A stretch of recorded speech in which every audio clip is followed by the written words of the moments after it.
Downloadable content, or DLC, has become a huge part of gaming since publishers realized they could add on to their game's experience via the internet.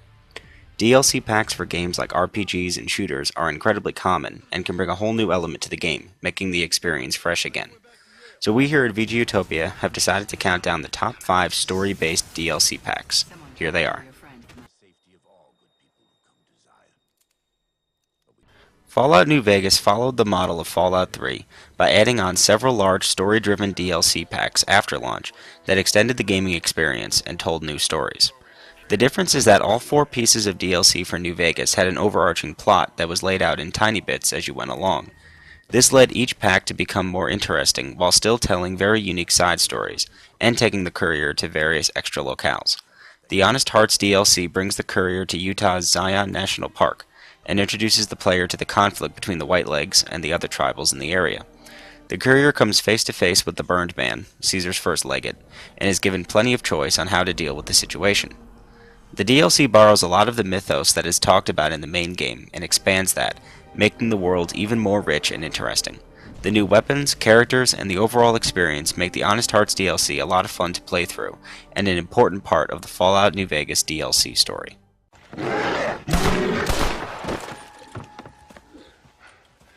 Guess I best go find me a doctor in town. Undead Nightmare is more than mere add-on content for 2010's excellent Red Dead Redemption. It's one of the finest zombie games in its own right. The secluded wilderness of the Old West proves to be a very workable setting for a zombie narrative. It makes more sense that the undead might overtake humanity in a time when people are doing their best just to survive against the elements. Yet even with this convincing backdrop, Undead Nightmare never takes itself too seriously. The spaghetti western veneer of the core game has been stripped away, and replaced with something decidedly more campy. It genuinely feels like playing a B-movie, and John Marston's sardonic response to the zombie apocalypse is sure to garner a few smiles from players. The campaign only lasts a few hours, but every moment packs so much awesome that it feels like a full retail game.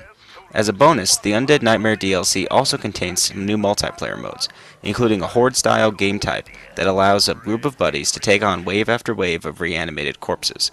Strangely, it also included a base capture mode that had nothing to do with zombies, but was fun nonetheless. If it wasn't for me, you'd be selling dime bags on a street corner. A year after the release of Grand Theft Auto 4, Rockstar put out the first DLC for the game, a new campaign called The Lost and the Damned.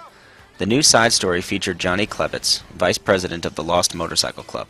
Johnny was a character that Niko Bellic had crossed paths with a few times along his tale, so it was fun to see what he had been up to in between the run-ins, and also to see how each character influenced the other. 8 months later, the next DLC, The Ballad of Gay Tony, came out, and it was even better.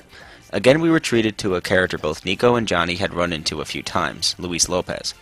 Luis was in a different circle than the other two, being in a higher class, living in a swanky apartment and driving fast cars, hitting up the club scene every night, not to mention he worked for the infamous Gay Tony, owner of 2 of Liberty City's hottest nightclubs. The Ballad of Gay Tony had a very classic feel to it, bringing back base jumping and the ridiculous over-the-top missions from San Andreas. In fact, Gay Tony had some of the best missions in the entire series, like stealing a train car or boarding a moving plane. You could also replay missions to get a better score if you wanted to, adding some replay value. Gay Tony also completed the Trinity, finally showing players all of the events that led to the infamous Diamond Exchange mission, where all 3 protagonists were in the same place at the same time. The Ballad of Gay Tony brought players more crazy missions, more guns and stolen cars, and more importantly, more Liberty City, and that's why it's number 3 on our list.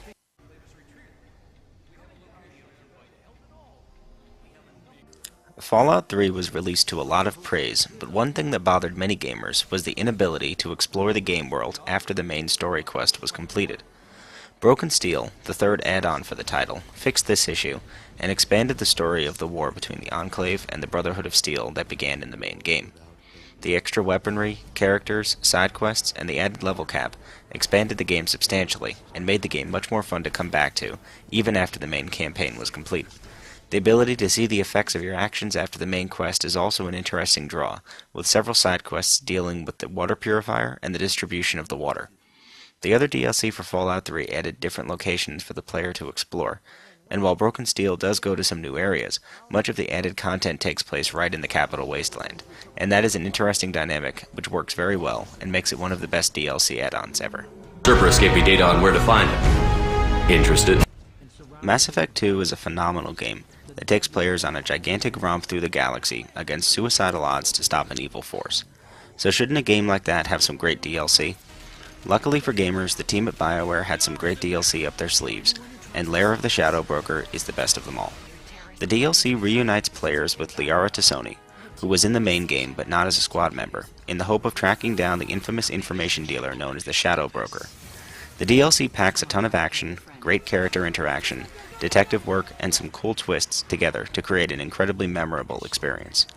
The reveal about the Shadow Broker and how he remains hidden from the galaxy is great, and the added hub after the main quest is over allows Shepard to pull some strings and see just how powerful an information broker can be. The added information on characters and the often hilarious extranet communications bring some great content to the game, and the whole DLC is one incredibly fun journey to take.